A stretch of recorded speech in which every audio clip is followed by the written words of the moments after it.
Bonjour à tout le monde, bienvenue dans Libre Antenne d'aujourd'hui. La émission Nabino, Boyebi, Bolingi, Mikoloyo, Oezo Bimsaba, grande tête. Il y a Mbokanabiso. Aujourd'hui, j'ai l'honneur, privilège, Yagoyamba, le grand journaliste parisien, César Ngadi Obabengaka, affectivement, grand prêtre César Ngadi. Toyambiye, lelo pona osola makamboka makamboze bela osola to kene malembe boyebi bien position na politique yé a soutenaka Félix Tshisekedi to komeka un peu pour comprendre soutien ngo o ya soutenaka eza pona nini pourquoi aponaki ko soutenir yé et biloko nyonso et ko tunama na ye mukola lelo. Alors, bonjour, bon après-midi, Kunalakansa, Ndekonanga César Ngadi. Bonjour, Ndekonanga Olivier Bolia. Donc, vraiment, je suis flatté. Yakoleka Nagat émission na yo, na landakayo, petite non-dengo au salarana d'émission na yo, vraiment, Otali, compatriote Mounene, malgré tout que idée nabiso to kabola kandeng mokote mais les zali preuve ya démocratie donc exercice mon coupé à démocratie donc n'accepta qui parce que donc ngai na un problème té hein n'accepta qui invitation na yo donc c'est vraiment avec un grand plaisir que naza parmi yo na batunyo surtout balanda kayo et j'en profite de l'occasion pour napé sa batunyo surtout bazolanda biso et na bato bazala kana Canada balanda rapé 5 minutes avec César. Mansa Musique et Primus présentent le concert de l'histoire, le show de la réunification. Wenge Musica 4x4 BCBG, 25 ans après, ils seront tous là. Le 30 juin 2022 au stade des Martyrs à Kinshasa, venez vivre le show de l'année. Avec les anges adorables. Wenge Musica 4x4 BCBG. Yabiso Wenge. Prix 5000 francs congolais. Ouverture des portes à 10h. Infoline 09 00 11 51 16. Une production Mansa Musique. Merci Nayo. Alors d'emblée to kene poto kene malembe ko comprendre yo bien entendu tu as dit que César Ngadi c'est un jeune quinois bato ba tolo ba kala la kina ba ina pench bazo tozo mona bango na ba concert viva la musica ba master na e ba kutula Batoma Luaka, Bagigale, Batoma. Kutula za petit nanga, kutula petit nanga, za master nanga, ta petit nanga. Toma Luaka, kunda master nanga, Toma Luaka. Bon, voilà. Donc, la viva Bozo Zalawana, Banini. Parle-nous un peu de cette jeunesse-là à Kinshasa. Moi, rapidement, pour Batbaye Bayo, pas seulement en tant que Parisien, mais en tant que jeune Quinois. Bon, jeunesse wana, et Zalaki jeunesse, moko vraiment. Par rapport à Siko, ils sont vraiment différentes. Donc, jeunesse wana, tozo qui paye chance, yako zala na ba famille moko et permetta kibiso to vivaka bien. Donc, wana eza mukilindenge zala kandenge pesaka. Et puis, en tout cas, jeunesse wana, tozala qui ko profiter na vie et puis ba makambo zala qui belé, oyo lelo ezala raté. Donc, vraiment, ils ont jeunesse moko na regeta kango, mais na sepela qui n'a pas ça, na nini, on a biso, siko, moni biso, ndengo lo but, bando kende, andule, ponga na zamuta ya viva penza, bando kempe moto ko, kempe basaiko, balanga sa, banini, mais, nga inde, idolo, nanga penza ki viva la musique. Mais, tu bando kende yango, mais tu bando kende chic.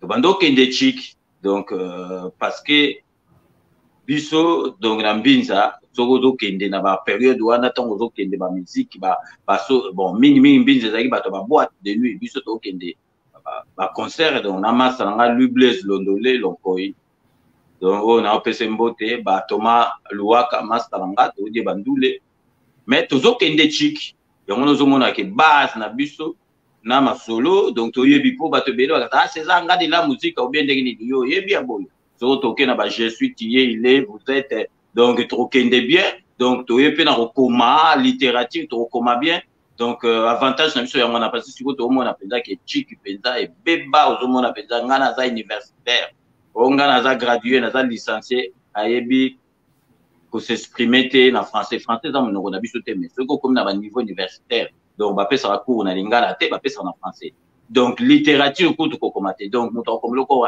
l'île moko ka bourré de fautes d'orthographe ya mwana na profita qui dernièrement émission na loba surtout na ba titre ya ba émission internet donc ba faute ezala ke belé ba éviter ba faute donc bolia jeunesse na biso vraiment to profita kinango donc vraiment ta na sala katiko na poto oyo ngana sala na kisasa na jeunesse na ngai ata awa tiko na poto na koki ko sala mote donc en tout cas est-ce qu'on peut dire que César Ngadi était d'une famille semi-bourgeoise ou bien moboutiste bozaki ba bourgeois bozaki ba moboutiste ezaki ndenge nini vraiment comment on va constituer famille na bino? Kodiasimo vous propose un crédit immobilier. Vous êtes du Congo ou de sa diaspora? Vous désirez devenir propriétaire en RDC et faire construire votre maison en toute quiétude? Obtenez votre crédit, puis commencez son remboursement uniquement dès la livraison de votre maison. À la cité Kimia, nos maisons seront toutes construites aux normes internationales. Située à seulement 25 minutes de l'aéroport de Njili, 10 minutes de Safari Beach, au cœur de cette cité moderne, vous y trouverez aussi un centre commercial avec plusieurs commerces de proximité.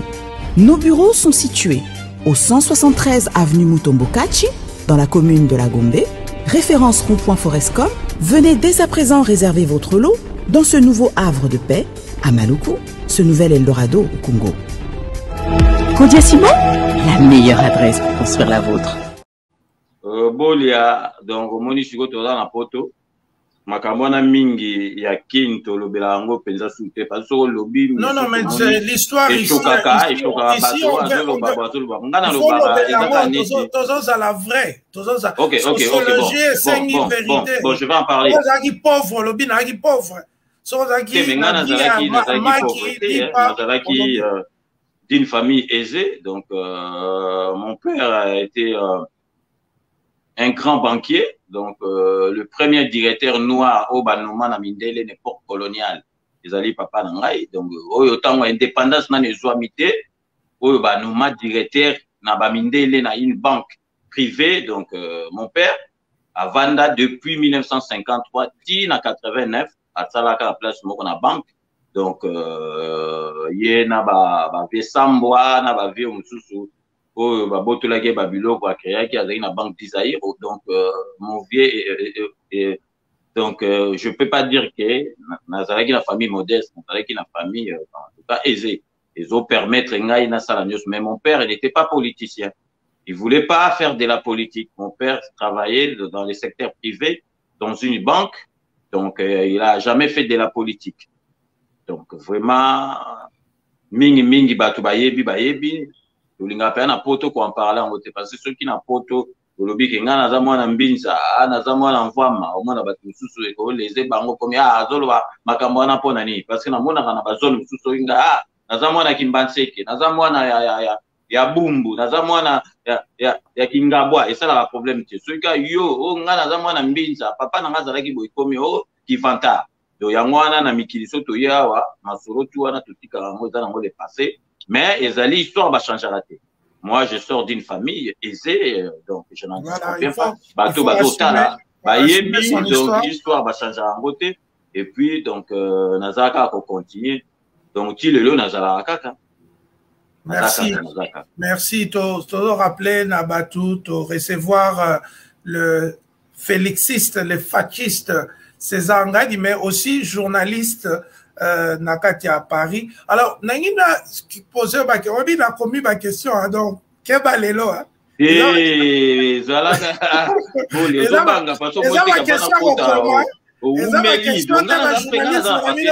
Moi, ça sort directement. Je répondrai à toutes tes questions sans en esquiver aucune. Zala à l'aise. Yo, yambinga yo mo. Na prévenir yo ne onanga que ça va question. Donc, on a besoin de prévenir. Il fallait parce que les journalistes papier question. Mais non, il faut jamais comparer l'incomparable. Il comparer un professionnel. Si j'ai accepté ton invitation parce que na une émission moko ils allaient sérieux na yebi niveau na yo et puis na yebi et là on est représenté. Je ne passe pas dans des émissions comme ça. Respect mutuel. Alors, César a dit, qu'est-ce que yo pense en général na ba diplôme? Est-ce que les études sont importantes na vie ya mutu?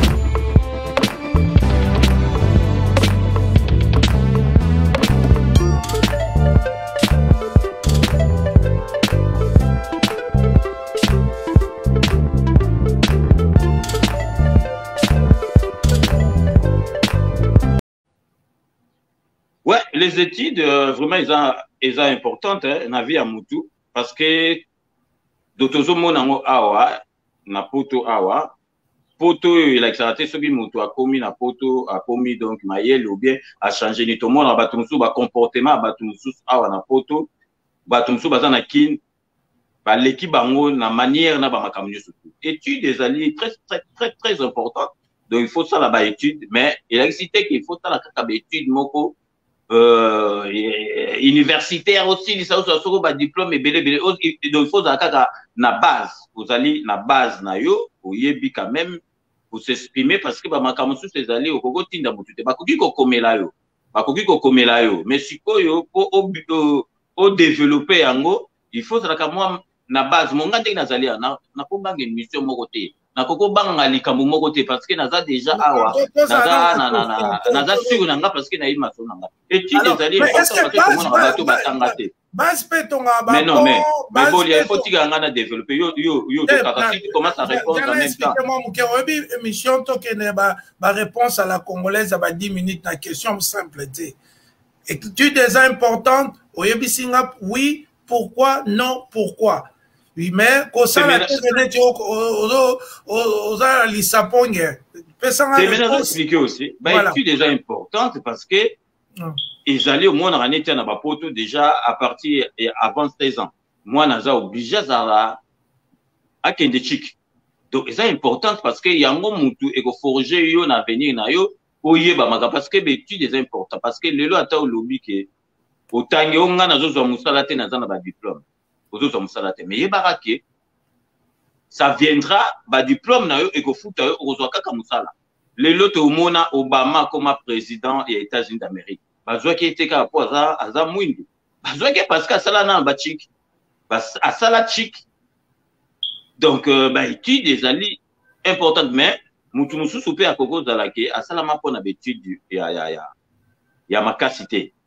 Donc, tolobate que étude des alliés, donc synonyme, il y a récit à vie. Non. Pourquoi il est né comme ça. Mutumsusu, azandengwana, donc, à Koki, Kokene, l'école primaire, à Keti, secondaire. Bon, à Koki, étude à ma cité. À Salamate pour, à Salaba étude. Mais à Koki, qu'on réussir, na ma kamusu, sans pourtant, de Salaba étude. Mais il faut dans la base. Et puis, ceux qui ont raté ma étude, si il faut dans un milieu moko, il y a bien, moi je connais les gens, bateau, basala, ba étude, bateau, tokolo, babazali, vraiment, donc, analphabète, na kolo, bata, analphabète, ba étude, pesa, salate, mais, aux hommes, na na comportement, na makamunae, allez, écoute, bateau, basala, ba étude. Voilà, mais, parlons un peu de ton secteur. Yomoko, au sala journalisme en France, là, est-ce que vous avez un diplôme, il y a journalisme? ou communication.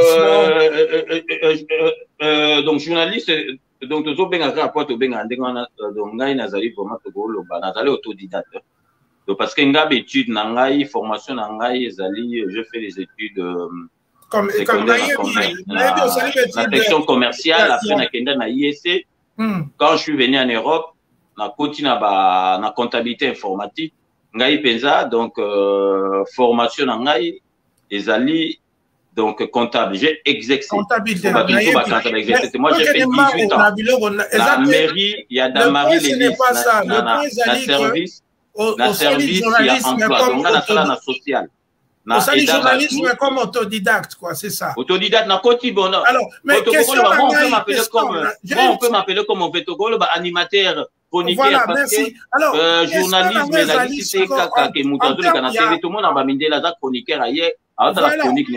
Bon, mais moi, batu oyo, mais faut m'écouter, mais bon, les autres toi qui n'as satisfait, n'a déjà satisfait la réponse, on continue. Mais dis là, je suis satisfait.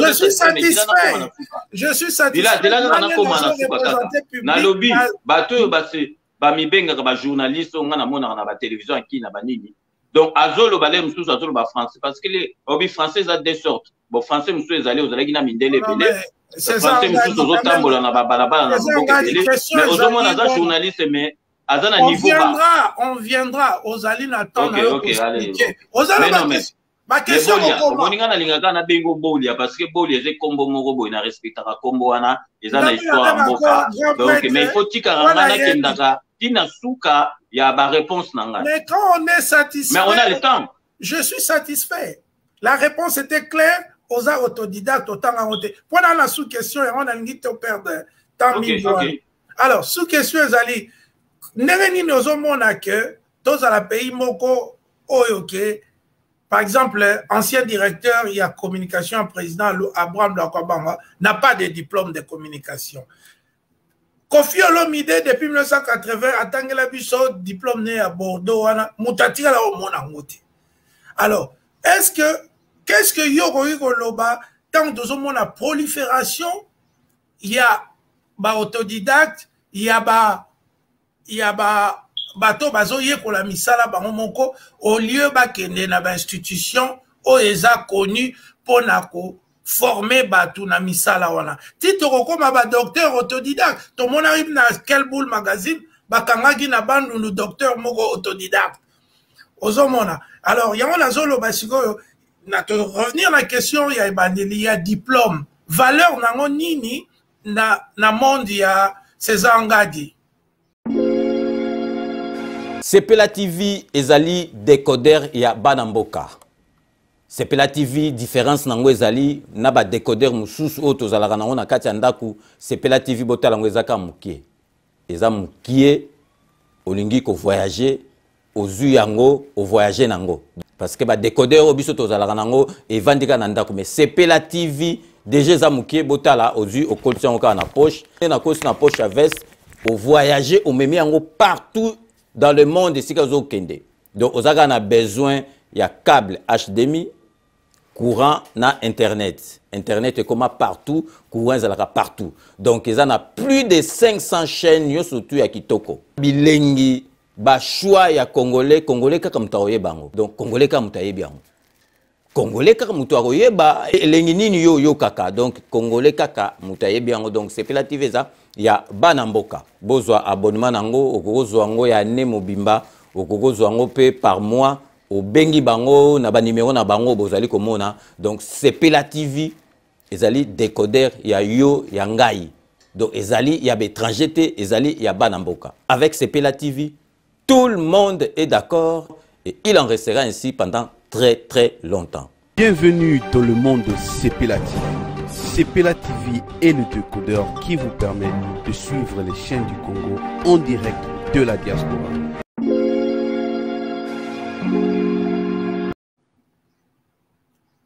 Donc je pense que je vais répondre au Namono Banda qui a cité Bakombo, mais on n'est pas ici pour citer les communs, mais sur un gros exemple, bon, je au gros citer Bakombo. On revient sur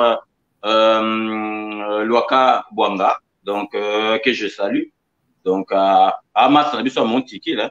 il faut que parce que na montiki to binsa ba tebele mas na biso ya montiki donc nga na moni na ba Goffin pelendo Goffin na mona e tito tokola mais olobi azalaki atali ba communication pour faire qu'occuper donc poste moko boye oza obligé ka osala ba étude au pensate il faut ka compétence na ona nous et le bateau mona awa wa Beregovo azalaki ministre awa na France ti ministre ba finance ba nini asala ba étude te que c'est ndenge azalaki autodidacte mais il a ba reprocher et loko moko te na musala pour revenir à Luaka Bwanga ayebi communication et puis Luaka Bwanga ta sala ba étude de communication te azazo bate Luaka Bwanga c'est un intellectuel s'exprime bien azalaki avant à côté de ma communication abandota déjà communication dans kata IDPS et puis azalaki na chaîne na ye ya information net ya biso Luaka Bwanga donc moi je dis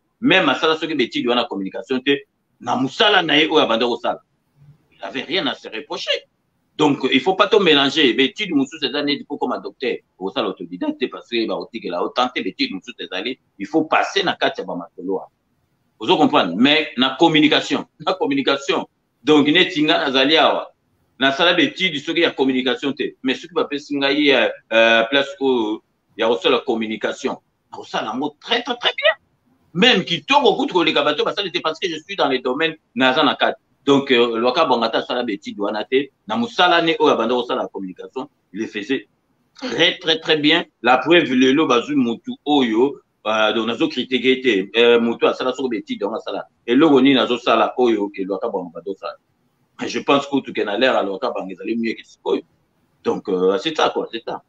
Voilà, merci beaucoup. Tu rappelé la Badbazo, je suis avec César Ngadi, donc tu as moi ma question. Alors, tu as la politique Nabiso. Et ceux qui disent que le président n'a pas étudié, il a présenté un faux diplôme, que Boye, Asuka na 4e humanité na Lisanga, et tout ça, qui a compris na ma question, parce que niveau est en assez. Yo muto défendre.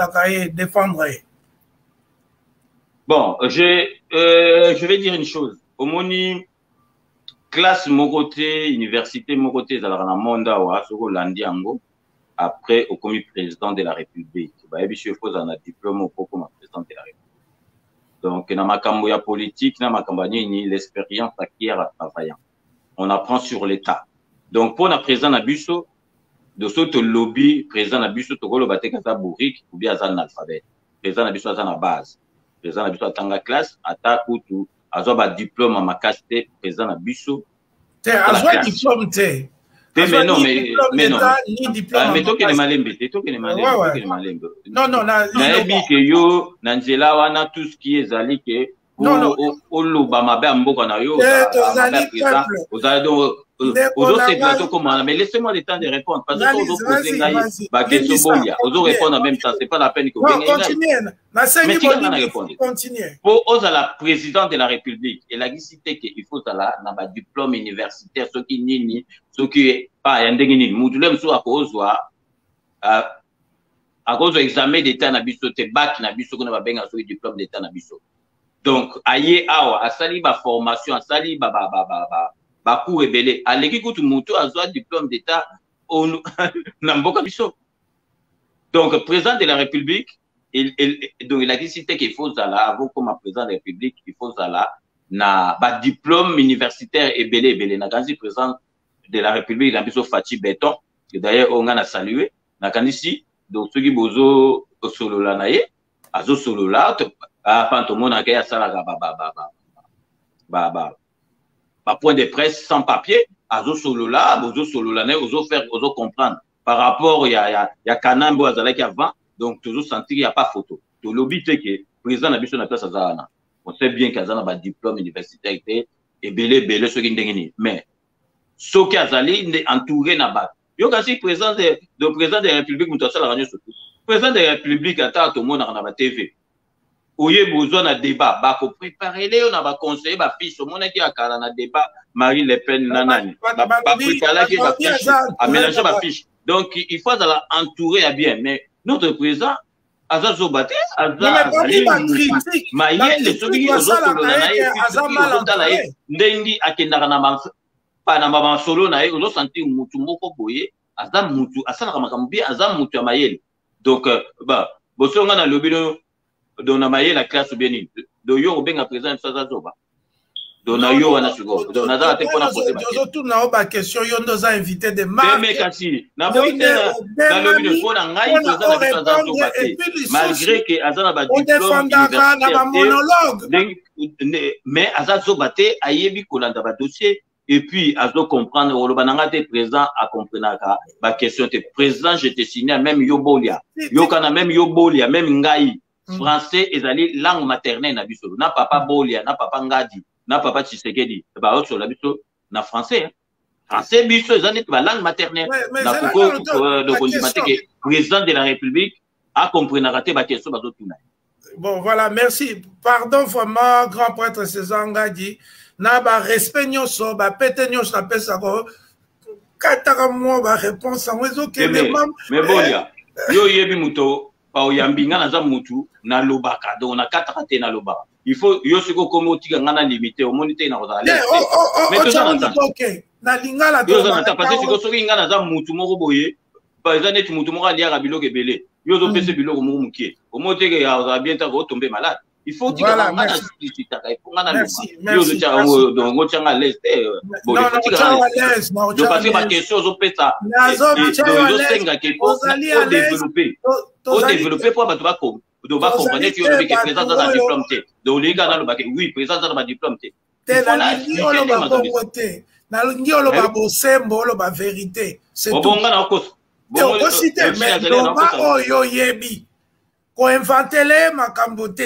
Est-ce que banda to bandinga na tuni olobina pozo ba question banda nga na bandi na bato bato na est-ce que nga na infanté ba est-ce que nga na za parce que na tuni yo par exemple sur parcours académique scolaire to professionnel à président est-ce que ça fait de moi une personne haineuse?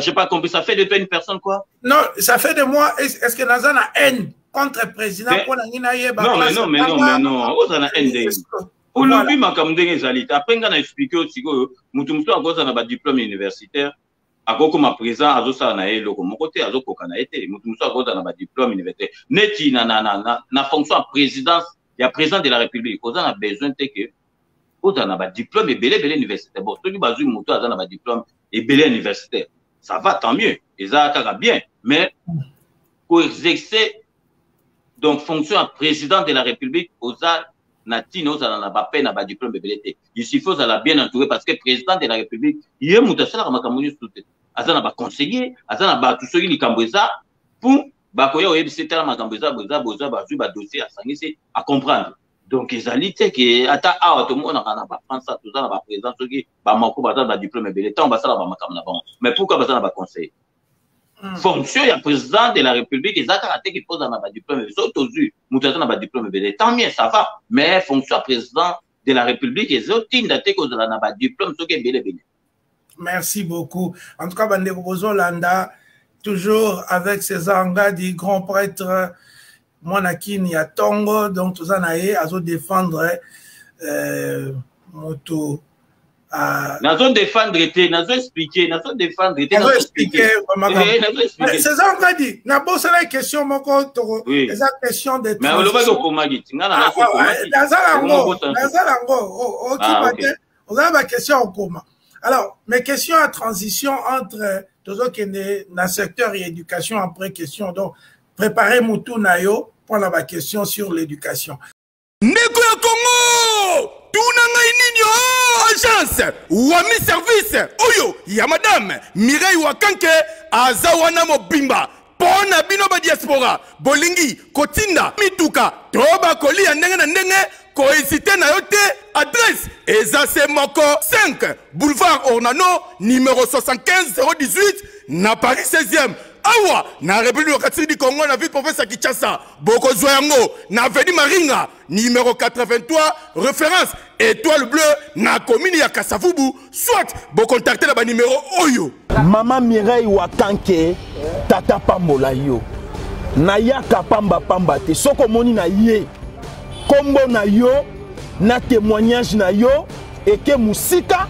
pe betinga na motema na mona ba agence na se na moi oyo lukute eza makasi na ba agence na escroquerie okomona mosali ya nzambe asali pe publicité bato bazotala me agence na bango vérité eza te namoni mituka namoni bilamba namoni bakoli nyonso bato batindaki ndenge bayebisaki ngai yaka kokontrole na kontrole namoni mosala oyo osala wami service libota na nzambe bisika ya kotinda biloko eza na wami service. Oui! Yaboye ezala te ndeko kosazarde te agence eza kaka moko wami service ya madame Mireille Wakanke atie la disposition ya badiaspora nyonso pour que bokomisaka bakoli na bino mituka na bandeko oyo baza na Afrique avec impact na idéologie wami service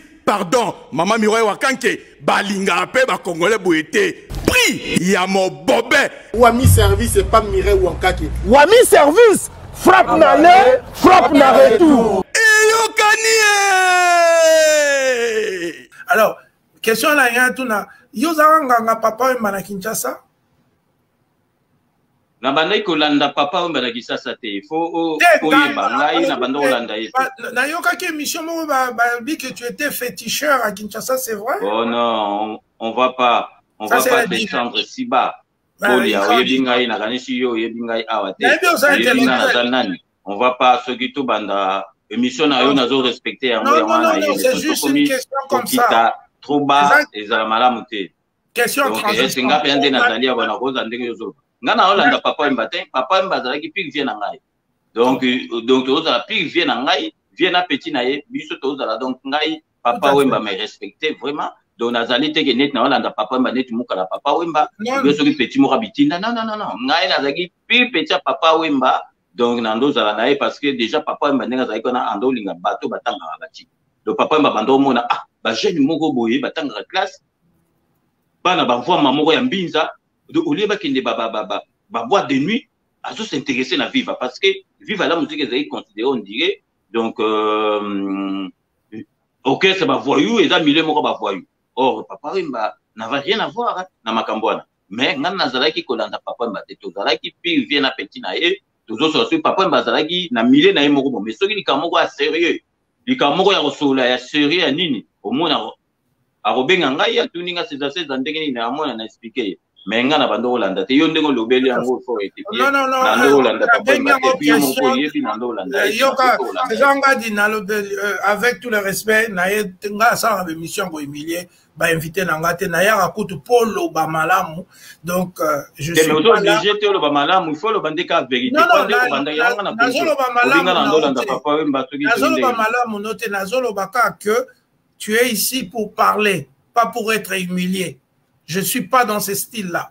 Donc, oye pour loba, oye pour nous subir, bah question bête, ni oza na histoire notée. Alors, tous on a ce que na ba question na secteur éducation, César dit, Natanga, le niveau de notre éducation est très bas. Les enseignants eux-mêmes n'ont pas de niveau à déclarer. Le président de la République en séjour de travail à Abidjan, en Côte d'Ivoire. Batebele bamonaki yango mabe, yomoko épinglé que batmusu bazotanga ezo simbate bazo kine ba université simbate. Mais Batebele se plaint que le fait que le président est allé faire une déclaration pareille à l'étranger. Pourquoi à Saragango na tene de la Gombete a visité Bassal à Sololi yango problème à communication entre zoloba ils aussi mbaraté donc président place il faut le babo akolo babo ye olalata sapato à moins cher à la sa pauvreté à la sapato à 22 000 il y a un problème il y a venu place au ya kena koloba est-ce que yoza la même lecture qu'enga ou bien aux autres sous déclaration, il y a mauvaise qualité, il y a éducation à Salaki à partir à Côte d'Ivoire. Donc, si déjà avant, on a rectifié déjà, pour le lobby qui est président, avant vous n'avez qu'un côté, on a, au moni, président Zakinois, ils ont été boyé, donc ceux qui n'a la taraboyé, parce que n'a Zakinois n'a l'inga, n'a pas forme, n'a la propre. Et là, ceux qui n'a commis président, n'a pas changé, n'a pas la taka boyé. Bah, le baka, c'est ça, n'a pas la tabandaka. Donc, ils ont été faux à la présent pour la Weston. Donc, je te vois venir, n'a pas succès. Ils ont été pour la présent pour la Weston, ou bien, donc, il y a reptile, ou bien, donc, tout l'attend, donc, bah, ça pas toi, avant comme président, tout l'attend, Félix, à l'attend avant comme président. Donc, Azali, et là, Télinae, ils ont correspondre, n'andenga collé là, n'andenga qui moi na kin. Donc, il faut pas comparer. Donc, neti, ala tendengi kanamba, ndola, talati, donc, versati, ba botambula, na se, ou bien, ti, ceux qui banni, na se. Donc, wane, zandengi, ne bandola. Président, comme président, bandola, tabiloko, ana. Aya, on a Torrent, alata, sapat, mon, et tiambata. Hein, pourquoi comme il président yo moni stena yo ya critique ezo ko bimara kaka to ozo sala pose la de on parle pas de ces problème exacté rolata et là tenikaka ça y a nation et ça yoté et tout ça nangala lobby que yo nazo respecté que on a invité mais le président de la République dans le pays ton compte dans le domaine économie après mais Zilana. Donc, yo siko pour un président, le président Zanador, là, ta Weston, c'était yo yebi, ba politicien, oh, ya poto na biso. Yo l'andra politique. Au monaki, donc, na bosani comme le premier ministre de la France, oh, a rataki élection, ah, wapona makam. Au moins, t'as bimisagi, donc, costume na yemoro boy. Obi costume, elle a pris combien? Costume ba bimisaki ba pesaki obi costume ezai combien ba sapat ba mitera bando la to ba mitera ba la to ba sapat ndei donc iwane ezali ndenga mutu donc to kota na ba makambo wana te o président la ti sapat bo yo ga si bole yo le loso komi président la ta ba yo ndengo linga ko la ta wana za pro ba cravate no yo la ta fo ko la ta ndenge sengele la ta donc to kota na bilano wana te au lobby déclaration président de la République à Salaki di bande fala saloni et puis je te dis déjà que président de la République déclaration wana Salaki et Salaki entre buso na buso bandeke ezalaki ntango yambi communauté congolaise azosolola na bandeko na ye ezalaki te ke akei na télévision moko étrangère batuni question azoloba ezalaki na cadre moko na kati ya salle na bana mboka donc alobi ba vérité entre biso bana mboka donc ezalaki te ke bozongo te ke oloba na télévision moko boye belge be canadienne alobaki entre bana mboka et puis Congola koma kose akoma choqué na makambo moko boya kote choqué te attends présent lobi ke ya mboka ese kufaka alobi on a ndenge ko lobi vérité parce que zotala beti tant biso tokola na niveau d'étude de sécurité ndenge moté pour moi na ke mboka ese kufa tant présent lobi ke beti des alliés donc niveau d'étude déjà ba est-ce qu'à côté moi je te dis ba université genre kazu ah on a ba vidéo te mutu mo albi on a vu bac nos examens d'état à 67%. Mais tala denga zoluba, même moi français évité. Il pas donc toutes les questions azol ba charabia. Mais c'est normal là le bac bon donc bien bolingi présent donc à ça la hypocrisie à cause ça donc ce présent le vérité comme problème. OK. Merci. Alors à lobby la vérité comme problème mais est-ce que vous voyez bisabi soba instrument ni à mesure ou à utiliser qui on a conclure que ma enseignement est baby parce que yemo assisté est-ce que yebi nenge classe à université zalaka a yebi nenge classe ya institut supérieur zalaka mais non mais yo yebi en côté à partir de quoi à déduire en gros. Donc, en tout cas, il ne faut pas qu'on fasse l'hypocrisie. Yo moro yebi en côté que bêtise n'a vu non, moi je suis pas l'invité. Mais non, mais yebi en côté moi je suis pas l'invité. Je ne peux pas répondre à ma question na yo quand même. Mais on doit répondre et na doit toujours répondre et na lobi ka yo a utilisé qui il y a académique ou scolaire pour à déduire que lo koza boye. Yo pesanga e yano so que ça déto les cas ba question ça 32. Dobolia, au moni, donc pendant ça, le constat, donc il y a l'eau, donc pendant il y a niveau d'études des abats et donc il faut à la université. Thermomètre.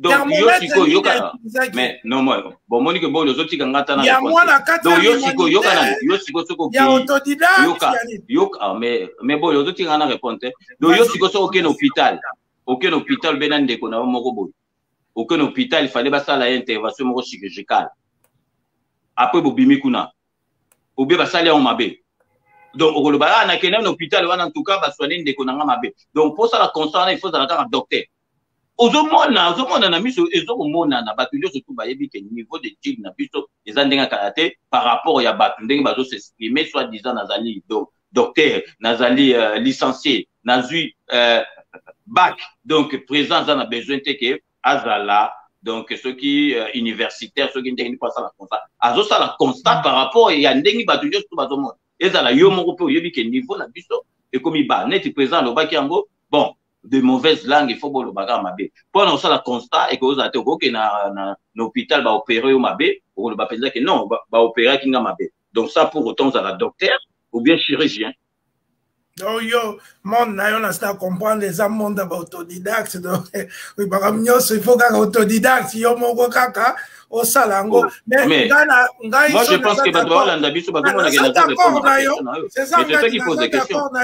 Niveau il y a éducation équité parce que nazo mona ngwe pas président o afinga rabat banyanga la kata oyo alo barake mboke kufa boye n'importe quoi n'importe quoi Hermo tu me fais rire et puis tu me fais parfois de la peine éducation équitable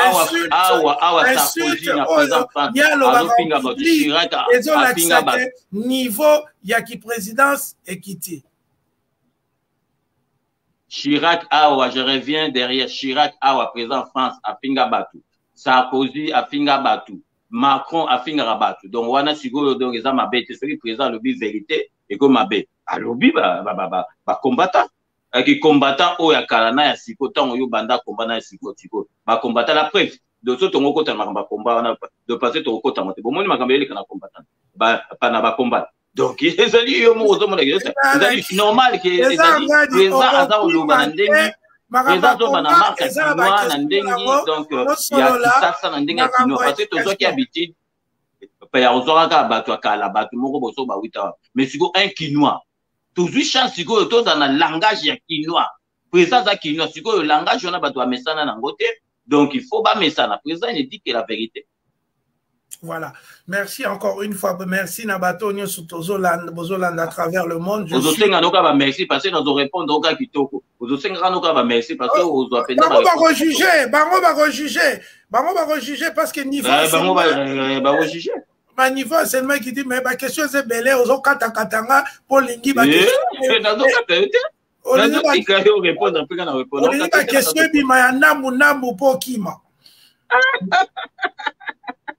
Mais son ngo ki manango ya kutute lelo abiso tozana kanyuki la wa do samedi mutoko zo mwa kuna lati cravate na kimite na ye yo benga lobi na bile lelo to sala parce que toujours retard ezali dina yo ya problème technique par rapport à yo je m'en excuse parce que mon il fallait banda déjà na wana parce que problème ngam na pesa ki retard na problème ezate bayebi ke Olivier Azam talole noté donc ba otia bale na se. Alors, tokota na question ya suka ya éducation oyoyo na président Bilombale bozoko se plaindre que niveau baby menga zo se plaindre que ye moko pe niveau na yezo eza makasi mingite. Alors, Bekol Boni oyo présidence à Tongi ou bien est-ce que ça a organisé conférence moko boye nenge to mona na ba France yo lobi to comparer na ba Sarkozy ba Mitterrand est-ce que si ba sali moi conférence moko boye pona ko réviser enseignement pona ko bengisa ba professeur ba nini ba fanda ba réviser tant mususu nini na biso ya enseignement au bazotangisa lelo ou bien ko bakisa salaire à ba professeur to loko moko bo est-ce qu'il y a quelque chose bozo kanisa na sens wana to ezaka bilobela na bino habituel ba promesse Bolia, donc avant tout que Bolia, yo donc moninga na ngana bengo Olivier tenengo bengo Bolia parce que Bolia oza na obligation oza na kombo moko o il faut que sango respect et puis bato ba respecter oza na kombo moko historique mais ceux qui ba makambo tous ozoloba po biele mususu kaka po o dénigrer mboka na yo ezali malamu mingi te ceux qui olobi que président tonga banini te mais président na kanisi bekol mususu tomoni awa makambo ya social président zo salongo monaki que président tango aye na po bokonzi tango akei kotala ba soldat na biso amoni ba niveau na bango ndenge ezalaki abongisaki ba école place ba soldat bana ba soldat ba kotanga parce que vrai patriote na mokili nyonso surtout azala na soldat parce que soldat agiraka rokufa pona ekolo donc yo za wana ozane du combattant so lelo to bito zolo billet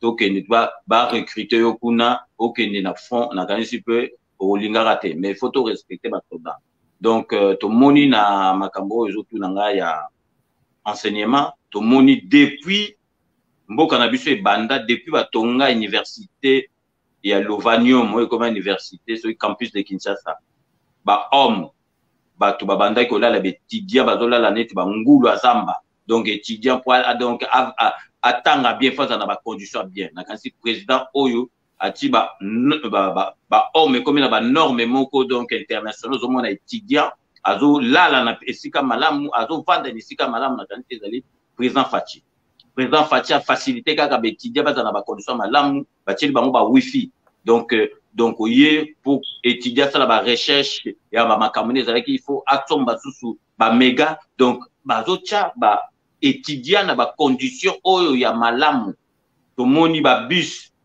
oyo to moni na kala ba bus mo pezalaki ya mabe oyo ya Mobutu ezalaki ba bus aussi kaza ya net ba mema ba ngulu siko présent ati ba bus à disposition ya ba étudiant ba salaire à ba professeur yo kutu na habité pour le bateau yebino ango ba salaire ba instituteur ba professeur et tripla ba matisa ba salaire na kanisi nyo surtout wana zo mona wana ezali ba condition nini au président zo salate po na ba étude ata kutu yo lobike donc denga zali baza na besoin ya azaya zo ba diplôme te parce que zo répéter encore trop azo ba diplôme te mais zo mona ke ye ezali ntu yo papa otangate mais ozomona ntu papa moko na famille aza analphabète okomona akolinga kutu te ke bana na ye bazala ndenge azalaki apesi bana na ye donc azopesa bana na ye batanga ndenge donc esengeli batanga président ayo lobi ke donc ndenge kaka bolobaka tout le temps que président donc président a obligé azala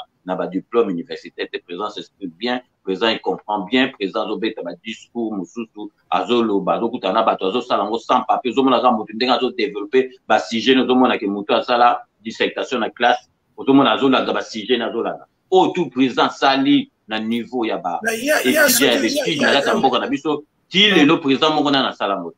Ok, question ezali sous question ezali qui a ça la dissertation te passe dissertation na Congo na 5e humanité ya souka na 4e. Alors et l'Europe il faut déjà que président souka na 5e te président souka na 4e te président a combattu selon l'église catholique, l'église catholique c'est l'administration au bazana na biloko nga na bengisa carte nanga baptême ya donc église catholique ils a jeté côté ba record mais et l'autre une question chaque fois aussi yo le bagage place pas souka na 4e bon président azali na tumba après tant longo azali na chiki yo pour le bien souka na 4e bon na tumba souka na chiki bon yo zo avancer makambo éviter dans avancer oyo église catholique officiellement église catholique yo bika église catholique na pouvoir en place bazala déjà bien église catholique donc président cardinal Malula bana cardinal Malula bana hotelemela Mobutu to beta maboko ti lelo so église catholique azotelema ndenga bien yo église catholique ezotelema donc gratuité et enseignement de base est-ce que ça bien église catholique Malula bana hotelema Mobutu par rapport il y a politique il y a grand prêtre ma question est de savoir.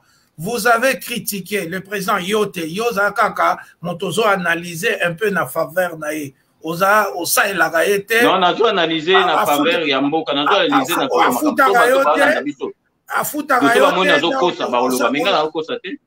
Moi je vais pas te laisser dire makambo kezali eza solo te na kotikolo bango te.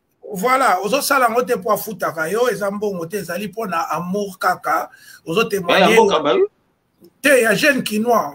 Bon, alors, si koyo, nalobi question zalaki, est-ce que président na ndenge yo zalaka pe na ba entrée côté na ye, est-ce que azana eloko moko azobongisa pona ko babenga ngo vers bango nini ya ko bongisa enseignement na biso pour comme na hauteur et comme compétitif internationalement ndenge tozara na tanga mubutu tozo gagner ba génie en herbe na ba Canada. Mais lelo au lobby que enseignement kiti ngaku na baxi même là qui présidence pe valeur nango kiti. Alors est-ce que bozali na plan moko programme plan et le moko bo préparer pour na ya? Mais je signale que nga nazali en tant que conseiller président na sala na bureau président de la République te pour na ba projet na yenye surtout azanango mais au vu des cas tout le monde donc makambo autour lobby vraiment ba projet et fait ça là donc présent déjà azo ça les belé toujours imaginer déjà ekoya sima donc il faut même pas reposer la question mais ba question ana mukolo yambale msusu bato basa na kati ya bureau à présent de la République ba conseiller wande ba ko répondre yo na makambo surtout donc ça veut dire que nga conseiller à présent de la République. Merci, merci, grand prêtre. C'est-à-dire que communication, batouana, to éviter. Na kota na site, il y a ministère, il y a communication, na talagi ba interview, il y a presque ba ministre, nyos. Mais, ngala ina yé, parce que peuple peut se poser la question, président Lekaka et pas Christian confrère, non, Christian Lusakwe a déclaré que non, ngala dans un plan politique, ce qui n'a commis président, na oyeba, makamba osala. Est-ce que aujourd'hui, na côté la bino, est-ce que boyebi programme, plan, il y a président pour la Congolais, et zanini, et quels sont les axes où il y a makasi na programme? Habité Olivier Bola na habité avant au comme président de la République opposé candidature na gagné si baya kana plan il y a président de la République na mona na vidéo na tcha wana émission tout mona failli l'andima plan il y a président de la République sur 10 ans andima yango donc aux na ba vidéo na habité ceux qui aux ba kaza na plan te ayeka qui présent ça dans la plan donc je pense pas parce que ceux qui to luki ba vidéo na ko tchela on a 5 minutes au mona qui a présenté qui plan na parce qu'avant comment à présenter le programme avant comme à présent il faut présenter le programme no bato bako voter on va voter sur programme na présent dans programme sur tous les niveaux de ceux qui ont évité ngana rolukela la yo interview autant présent avec donc même à deux axes il y a programme en wata oyo yelio rapidement boezani mais axe zébélé mais tout d'abord pour social nan présent social nan ozomona couverture universelle déjà santé so na lobina ozoyeba ke na bane oyo yawana congolais azo se faire soigner net yo za na kadana de tibiso donc au koyo aucun hôpital ba ko se soigner yo sans que basenga ombo c'est primordial et loko na salamate couverture universelle de santé et ça la manamboka na biso donc wana ga sona tangeli donc tout temps à vous de baba gratuit enseignement primaire et secondaire donc couverture universelle à santé et loko ça passe na mboka na biso kuna ezali ata au lieu bien te mais ceux qui au malade na mboka na biso donc ça grâce yo vanda na Kinshasa be na Congo nous avons la chance ko ya maladie mais ceux qui malade avant ba soigner neti il faut ça na mbongo le soko za na mbongo te okokufa wana bato tu ba mais couverture universelle ya santé tango kota imaginer que moto ko malade okimba la moko ba soigner neti awa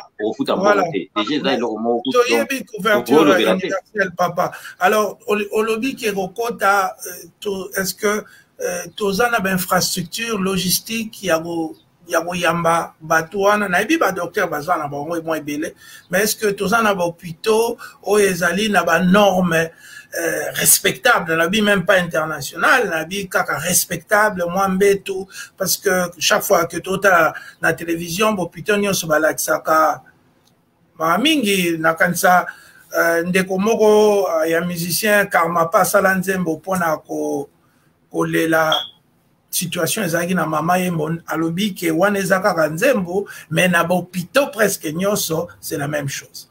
Alors couverture universelle ezoya pour quels hôpitaux et comment ça pratiquement ça la ondeni. Chez Elbito Coiffure toujours ça marche comme ça là avec la solution là. Toujours.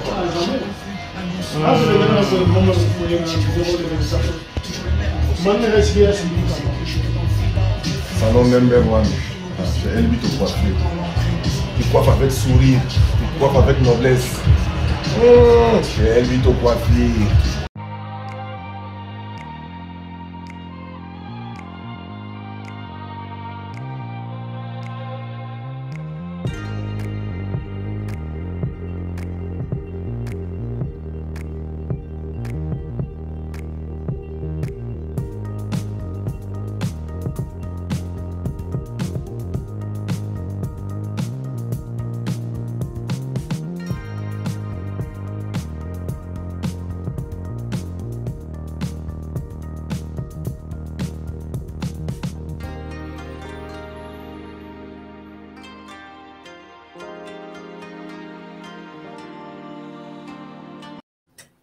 Donc, pour la gouverne, na ondengi pa utoloba, au salaire légion na njemba kamapa, je te signale déjà na kanzi ko yebi yango mais bon, là mususu lingino lobate, hôpital ozoloba mama yemo, hôpital au pebiso to botama kuna hôpital ba yango, hôpital général, eza déjà bazo bongisango, avant batonga hôpital, hôpitaux mususu, il fallait que bongisa hôpital à référence au biso tout au kola biso pe to bota makuna ba tutu ba bota makuna bazo bongisango eko ya eko kota na ba norme oyo to mona kana potwa et puis hôpital ya kalembelembe mona nga hôpital ba bongisa yango ekomana ba pareil ah na zo signaler hôpital général oya mama yemo bazali ko bongisango après biloko nyonso tout ekosalama na 3 ans parce que bokoma ko tenir discours moko boyo on dirait président de la République a sali 10 ans on dirait a sali 18 années tikanambe ba biloko tout ozolo bango bondo le bango tele ya kanambe na kanambe na 18 années wana salaki soka tagi ko asala tandambu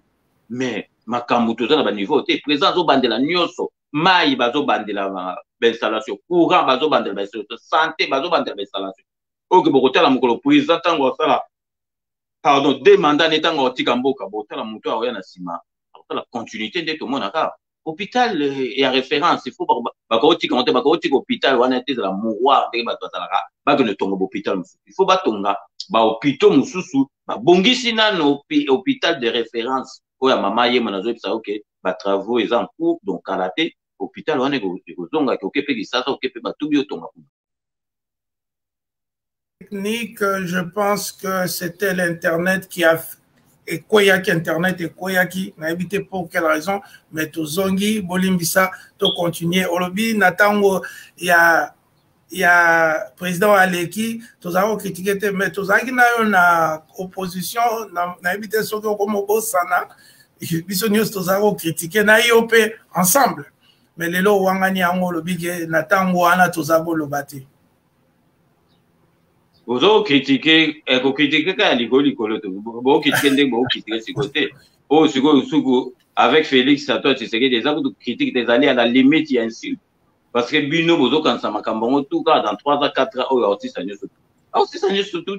Donc, tout côté, la madame des autres qui ne mengaï, n'andeng n'a pas jugé, n'andeng personne total, en tout cas, dans 3 ans, oh, Makambo, il y a tout ça là. Donc, toujours qui ne, pas toujours qui ne madame. Donc, bako tonga hôpital mususu teka bo donc batika donc hôpital général na biso kala hôpital la mama hôpital général wana batika on ndenge koma indema ba bongisi yango ekozonga na ba norme les hôpital à l'état donc ils ont na ba norme o esengeli zala après ba hôpital ekotonga manango parce que gouvernement ezawana Félix Antoine Tshisekedi azana azapona social la mboka azapona social la peuple donc ils a déjà na yé alors finalement bilan il y a 3 ans parce que non, mutema malamu wana eza pona yena famille na ye. Mais biso tozo luka mutaza professionnel, aza efficace, aza aibi loka azo sala. Alors, bilan ngo siko ya 3 ans et demi, ngo zolo ba 3 ans et demi, on loko ezaka 1 jour. Bilan ngo à 3 ans et demi, yo mwendeni.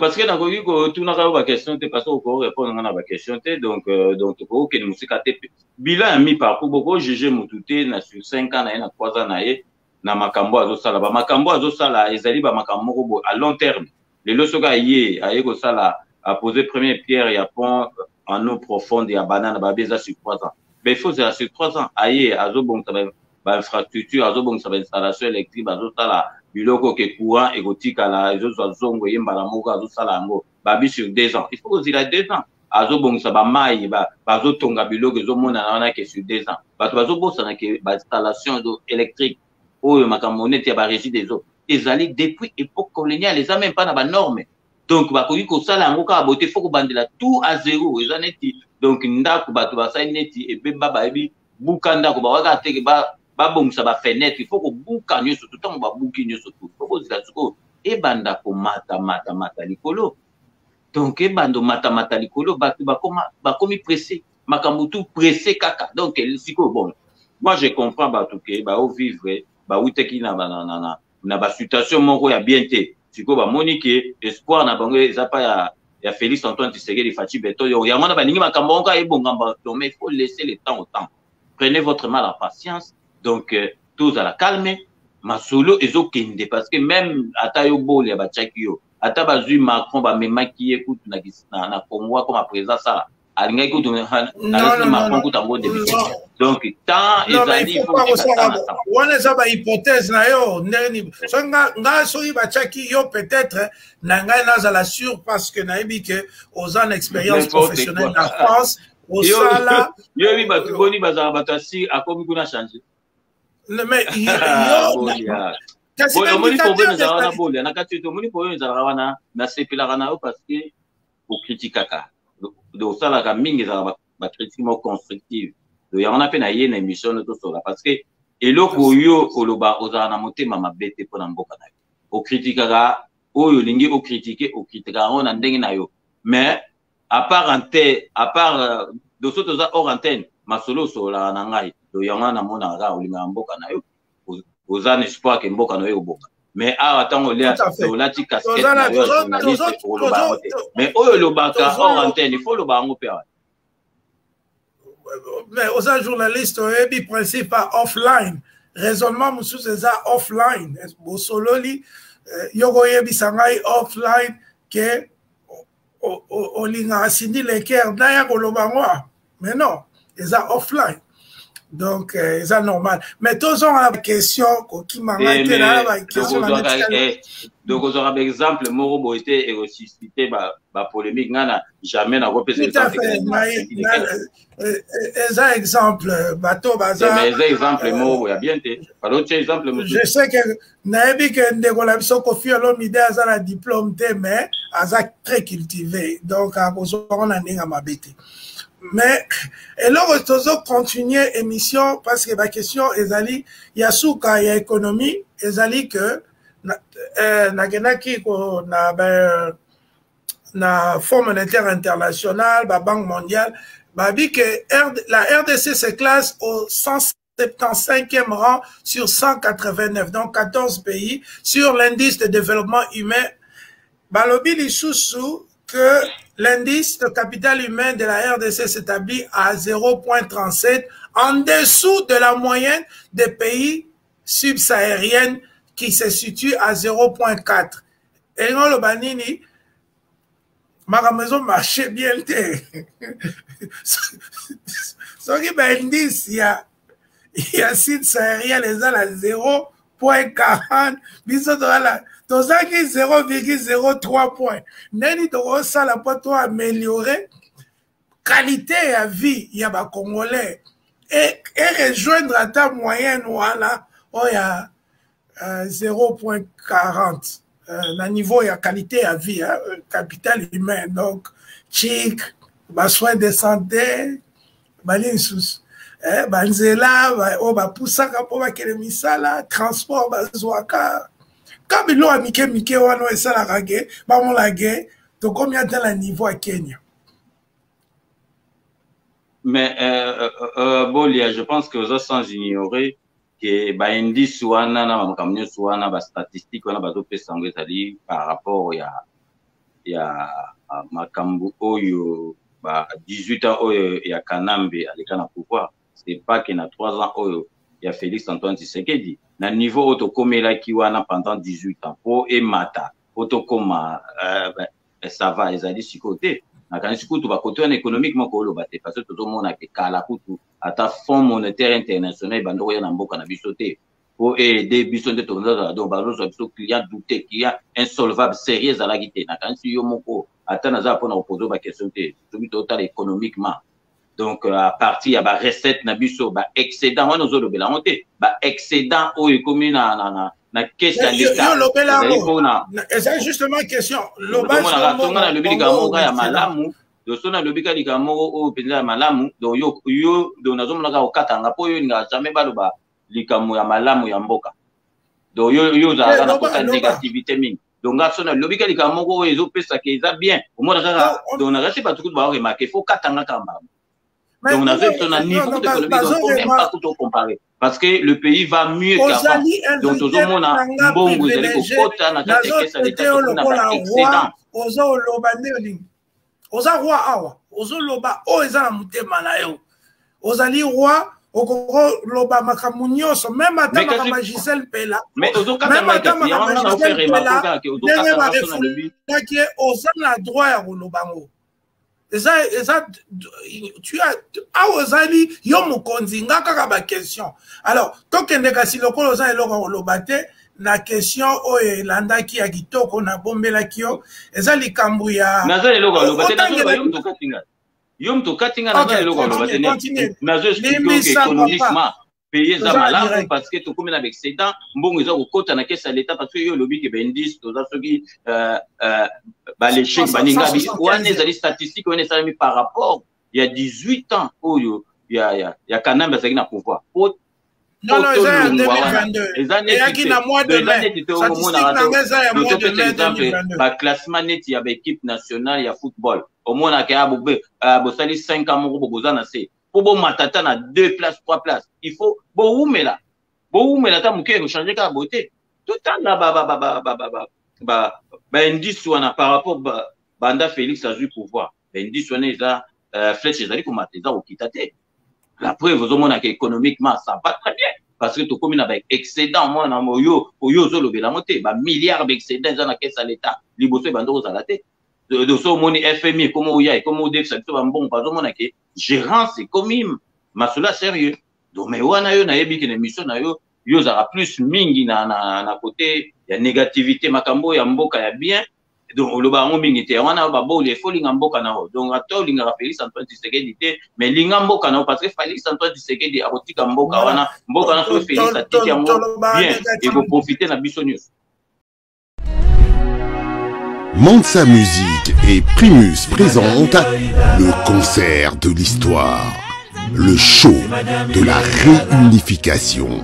Wenge Musica 4x4 BCBG, 25 ans après, ils seront tous là.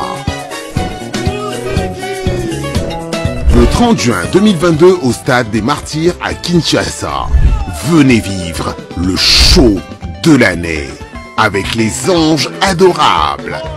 Wenge Musica 4x4 BCBG, Yabiso Wenge. Prix 5000 francs congolais. Ouverture des portes à 10h. Infoline 09 00 11 51 16. Une production Mansa Musique.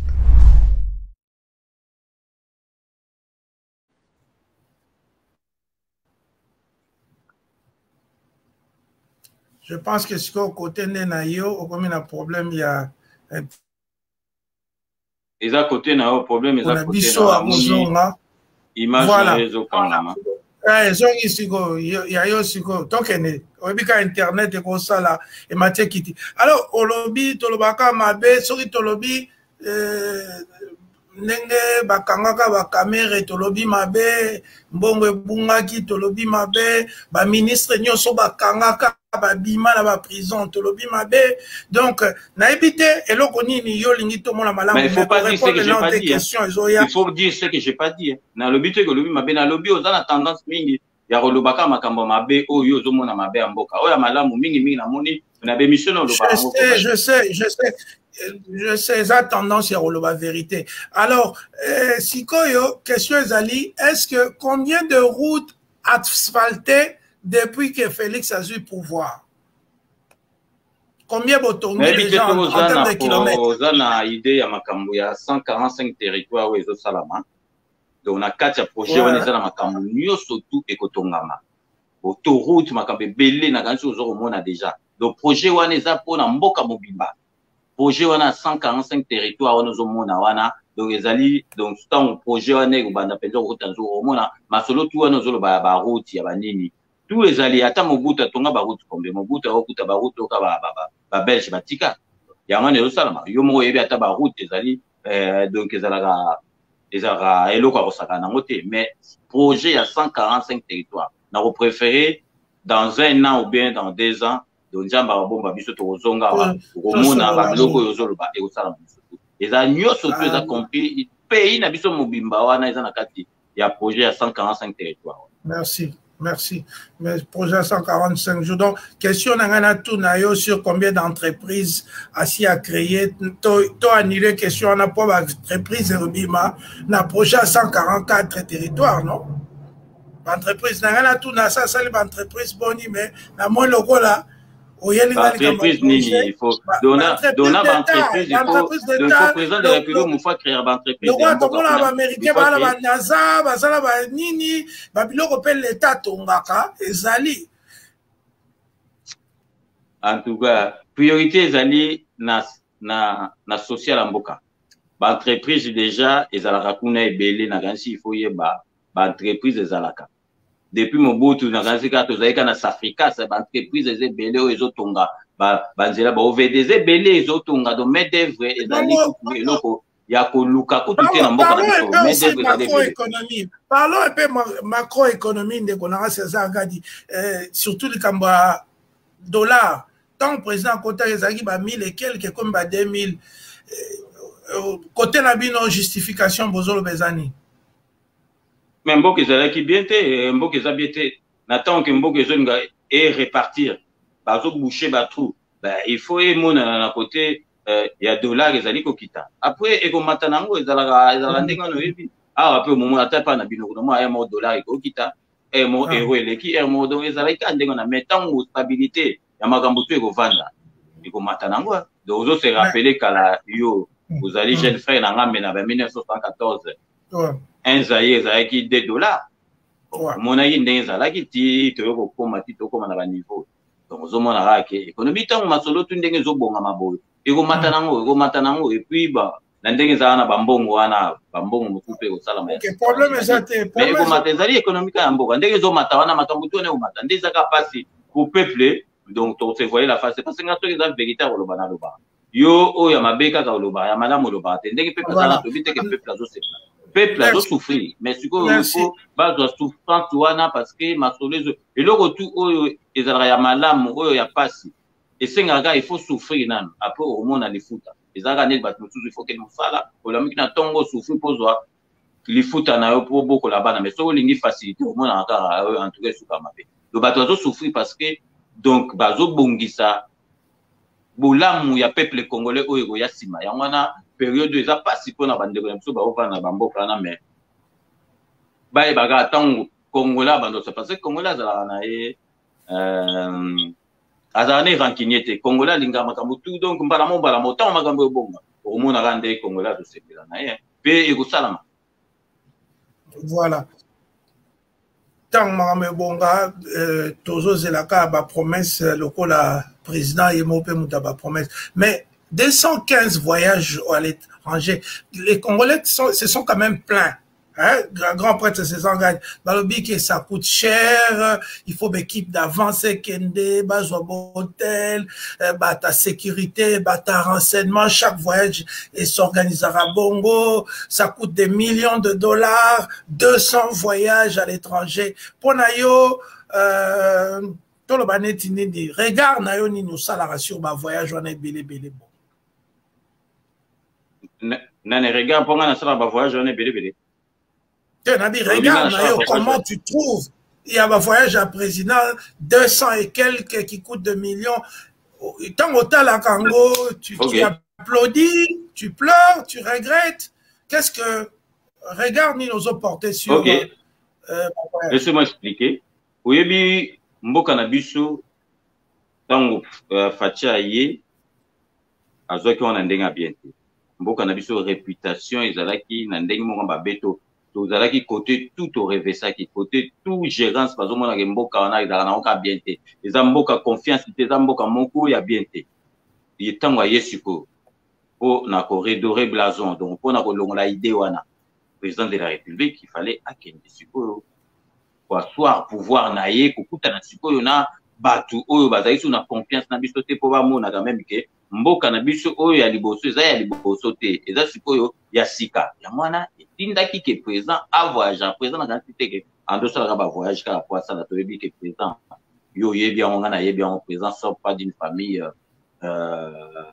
donc comment dirais-je habillement d'une famille quand même aisée donc à aucun de vous voyager t'as appelé moi na poto donc ba voyage wana et c'est ba voyage belé parce qu'il faut akende kokutana na bapaya a expliqué bango donc yé présent sikaye ba mona payé ben c'est normal yo lo bananga te ke yo équipe d'avance bon temps Mobutu yo zama na montitan Mobutu a voyager équipe présent nyo soto mukile a voyager même kutu pas équipe d'avance c'est ça équipe à sécurité ça bah il y a quand même avant oui bien gros bon il faut pas faire donc neti buzo parce que ça te va pas aux hommes tomayel donc yo so mona présent mboka ni nga a voyager ka kambala mo équipe d'avance ya ka ba 2 semaines avant et ça ka ndengo équipe d'avance ya kay ba on doit rotala makam ndenge sali équipe même kutu équipe kutu ya football ba club avant ba voyager ba no beta match équipe d'avance mais c'est toujours comme ça mais sikoyo et porter fouille na on so moni ba ba komi ko ya ko investir ba ba komi ko pesa biso confiance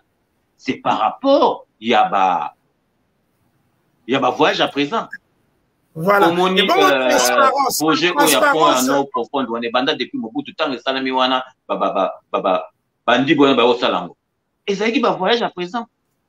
Aéroport de salama ba voyage à présent makabebele zo salama parce que présent kendaki parce que présent il fallait pas kotindaka bato parce que yé moko il fallait se déplacer accueillir moko pour donc ba mona penza que non makambe changer ndeki présent yé moko se déplacer ça bien ba voyage donc azo keneka pour attendre est-ce que do ba voyage en donc donc azo voyager na moi si na bana na famille ou bien ba OK ba voyage je les ai pas dans beaucoup c'est ba voyage privé c'est pas présent quand il se déplace les équipes d'avance c'est ça équipe à sécurité ça ba présent monde mieux tout ba attendre merci pour nani non te rappeler toujours Tokomi Kota Soukana César Ngadi, le grand prêtre, le grand journaliste, autodidacte à Ebsibson Olelo. Alors,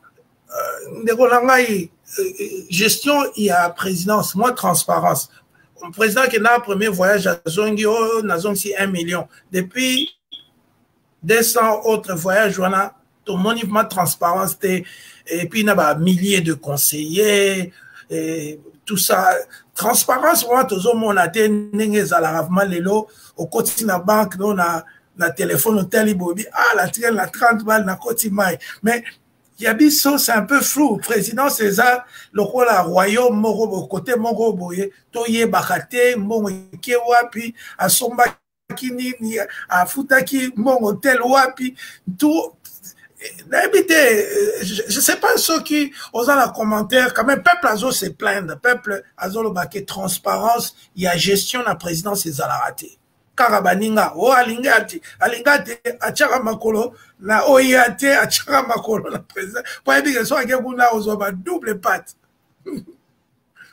Donc, Bolia. Oui, on nous met en Zolobana, bon, on a un tigre au Loba, mais on a un tigre sangai. Bon, il y a transparence sur Zoloba. So, le président déclaré qu'il y a un second bon, il y a un sambo. Il y a avant président de la République Fatibeta Koma. L'air Kanambe, à Salaba voyage, il y a un sambo, un sambo. Donc, si le président est mort à la ici, il y a un symbole. Donc, il faut, donc, à Epsi, il y a un symbole. Donc, c'est qu'il y a un symbole tout le temps. Non, Joseph Kabila, unité de mesures. Donc, président, on a fait Joseph Kabila, unité de mesures, Nabino. Joseph Kabila n'a unité de mesures, dans mon avis. Mais Bazouaka, exemple, madame. Est-ce que vous copiez exemple, madame? Bazouaka, exemple, madame, ou Bazouaka, exemple, madame. Donc, si vous, on a France, Jospin, premier ministre. Et vous, Banansima. Et Jospin, a sous Kabatika, un bon moment, Jospin, Moutazong, ça, après, tu vas au si le premier ministre, on a, Bazalra, on a besoin de ça, un bon côté. parce que lobby ça était président de la lobby gérance penza mboka wana penza na kanisi transparence donc tout bol ya ndimi on te loba na habiter yo mo lobby ke ba lo bateke doza eneme donc tout penza transparence ya masolo mbongo na fachi ezalité donc ndima te na habiter soko ndima nini on habiter soko ndima nini bato ba koma ko banga donc transparence sur les atebag chef mo lo ko ya autre problème transparence vraiment ceux qui peuvent na oya fachi zo ba transparence c'est bon na éviter magami na olo bezaka mauvaise foi na yo. Voilà. Et bon, 200 et quelques voyages, Wana, c'était pour asseoir notre diplomatie. Le président devait rencontrer ses homologues partout dans le monde. À Kendabutu, au concert, il y a Maître Gims na Dubaï, Banini. Donc, accueilli partout. Mais, tant qu'on a guerre, il y a Est. 200 et quelques voyages. Mais malgré cela, guerre, ils ont continué. Est-ce que, et nous avons dit que quand même des diplomaties ont échoué? Bolia, yo moko yebi guerre à Est, guerre moko eza vraiment complexe. Yebi yango eza ilo motant to lo bango photos donc photos à penza sérieux. To tia penza idée na biso na kati et puis j'en profite de l'occasion pour saluer donc pour que ça par des na biso courage na soutien na bango et puis vraiment ba condoléances na bato tout bazali ko kufa kuna na ba famille na bango donc boli ya tozwa guerre est net ni sécurité omoni Rwanda na biso eza frontière moko boye donc tolinga te eza neti toloba wa immigration au président moko ayebona aussi sa immigration aussi sa immigration ezali jeté ki roti tango ekoti la raté guerre ya biso na Rwanda makambo ane bantati kote na kanisi ceux qui je pense que vous êtes d'accord na nga mutu alimenta makambo e commanding comme na niveau ezali prédécesseur et à présent Fachi bazali na pouvoir na kanisi bol ya président Fachi azala makila neti yo na ngai président Fachi jamais ko linga ateka mboka te ou bien asali kamoko ya mapepo na peuple na ye guerre tozolo ba o ya Rwanda o na biso boye ezali guerre moko vraiment ezali compliqué et puis bato ba yesango na niveau o tozolo ba ezali présent o tozali na avant mais na kanisi soki yo moko vandi penza à part mission tongo vanda na kanisi oyo président de la République azo sala po guerre oyo ezo solution président moko na salango mona oyo atia donc vraiment état de siège on a monique nazolo bango vraiment amertume nazolo bango pas avec sérieux parce que ma solo to cause on va la néjecter comme un état de siège salami yo moko yebi ke biso ba mando pays net Rwanda ko saka na na biso te yo yebi na l'ère Mobutu atenda général Mayela traverser Rwanda on a 2 jours on a 1 jour bakenda donc bazwa ebembe ya biarima na tomema on a kisasa ba bimi na ngo ba Rwanda ba kokate donc pays net biso Rwanda toko donc toko si ça on a minute mais oyebi ke totali na embargo ya ba arme ya ba nini sobi et salama tindenga bando ki pangote kanambe ya bando se plateau na position wana espèce soki Rwanda penza biso totelmeli Rwanda c'est Rwanda penza wete a ko résister na mboka net biso donc guerre wana ezali guerre ya mosaka côté. Est-ce que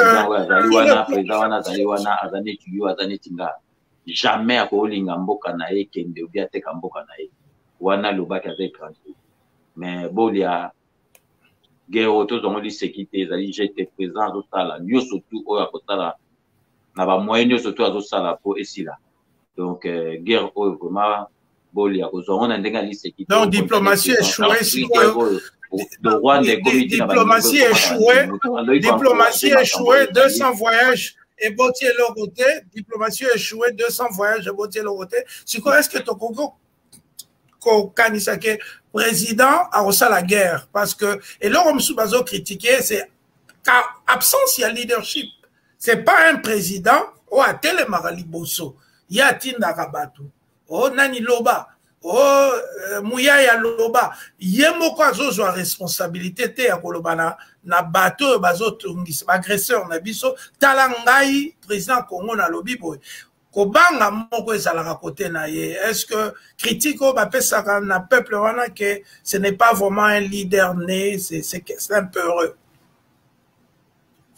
Bolia nakanisi yo zawana à part makambu ya makambu président bani nakanisi oyebi fachi to atene mission ko lo bango to oyebi fachi to fachi ambendre ta yumate fachi anoko donc mais makambu ki président so komi il faut kumbela ngona makambu oyebi makambu ki président siko ezane ba mobutu te kala ba Idi Amin ba Bokassa to bazo sa siko eba ke CPI comment oya olobili kambu moko boye et PC après balukeli yo mais OK yo il fallait pas politique à sikoyo ndenge koma ya ba ki président c'est pas pareil na ndenge ba mobutu allez bo kende kuna mirage bo no allez bo bombarder si vous ça rason ndenge na te foye ba parce que ko balika moko bo e balukeli mboka na bino bani président za yumate yo bien président za noko président so kalingi penda biye mo akota kuna penda amoni Kagame ko zo penda bolita po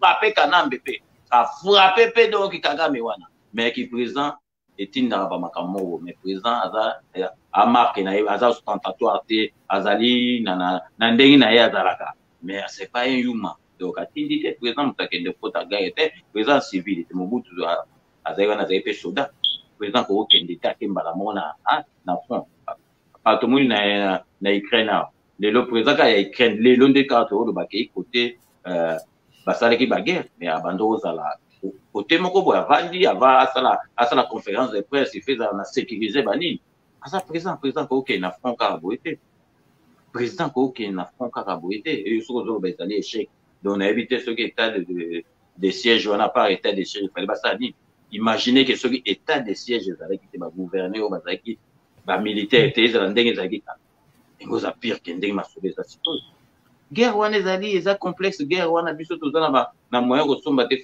de tozana mbaro ya kosomba ka banini ba soldat na biso avec ba o bazana ngo bazali ko bunda zo mona penda ndenge bazo bunda siko penda ba soldat pe bazali motivé parce que ba yebi ke bazo bunda mona mboka zana sima zo tinda bango ba bunda kalanga na zayi na ba massa militaire ba kenda ba Congo sala makamo ngo kende ko bu ba webso non sukana yo mo peut comprendre mais non guerre ngo na za ba massa ba colonel ba général ba ki ba to guerre wana ezali kanambe mozo ozo se rappeler Mamadou Dala nde ba bomaye abando kende na ndenge penda sisa masolo ana zo ba penda guerre to kota ngo tina Rwanda ambiskada na zo ba tinda ke utinda ba baraye to siko ba soldat tout ba militaire tout ba komi motivé pour ba ebike na sima mwana mboka ningesila mais ezali jeté koko sila ka beauté mais rassure-toi ndeko nanga bolia guerre wana avec Fachi aussi surtout raté avec Fachi donc guerre wana aussi la raté mais avec Fachi guerre oyo tozo kendo aussi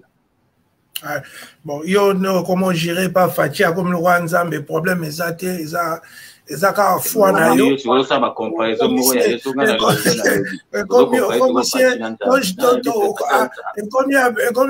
Fachi na ki bon ya la sérieux dans la série bah toi moi non aux hommes ta série mais non voilà non mais la zone pengle kaka moi ba différence fondamentale mais parlons société dans la condition na yo ending na yo de marque dans la série aux invités de marque parlons société to parler ngana yote ngana ebige yo za grand prêtre César Ngadi yo ebige nga za kukunyanga mukonzia yaba et là au moins était là on a le bureau de cette tant sur la hors antenne pas aussi pe la no makambo le gana mboka olobité tala non le bagande ngana on a sugi lenge sala nga o zolo ba wa ya mote bimana sa motema na non alors yo ebi bien ngai da ekutu na marteler les sous zolo ozolo ba makambo oyo eza erroné. Alors, nos villes sont généralement sales. Kinshasa de plus en plus mal urbanisée. Même la famille de Tshisekedi construit sans respecter les règles de l'urbanisme et de l'aménagement des territoires. Quelle est, selon vous, sa politique dans ces cadres? La ville, donc, Mboka Kinshasa est vraiment salité. président yolobi aza kinois président alinga salité yebisa biso vérité est-ce que président alinga salité parce que na bana omona ndako na baona petinias pe ba pakola couleur te donc est-ce que président alinga salité bolia yo secrétaire emo bolia est-ce que c'est makambi hôtel de ville donc président donc il faut donc le président il faut qu'il t'a comme combat banzela bani Union sacrée ils ont contrôlé parlement ya Kinshasa ils ont contrôlé Gentil Mobila comme on a qui azo yembela Félix voilà et ce soit azo yembela président et puis mutatinde ga yembela mais na tuni une question c'est président na bi makambo ya hôtel de ville etali président de la République président est-ce qu'aza muto salité alinga ko vivre na salité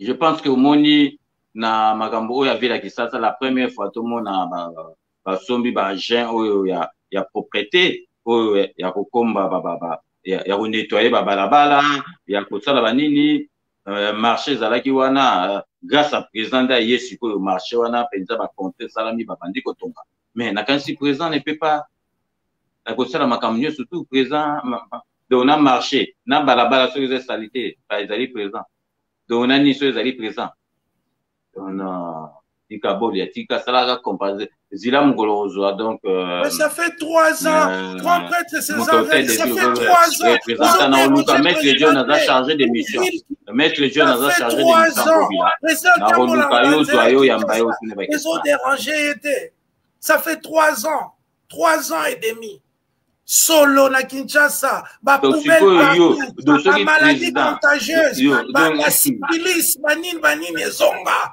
hein ba maladie totale ba Maurice Davis omoni wana do bolia donc yo pana moni instinct na yo wana critique obimi penza na makambo ya journalisme comme sur obima penza pour le bande comme ça na lo de ce que donc génie tout le monde a été présent le président de la République a salagi descend yemora kenda côté baba zandouane zalaki au monde a été aya penza zotala président de la République azako bidé yemora zotala bindenge nini ba ko vivre na salité boya on a penza il faut batonga pas sans président de la République mais les problèmes avec le président dans le belora mala moi les problèmes avec le président il parle beaucoup, mais la réalisation, les promesses sont là, les bonnes promesses sont là. Mais solo à Kinshasa, tout le monde qui descend l'aéroport, marché qui doit 2 ans. Il y a une marché marché qui doit 2 ans, qui doit 3 ans.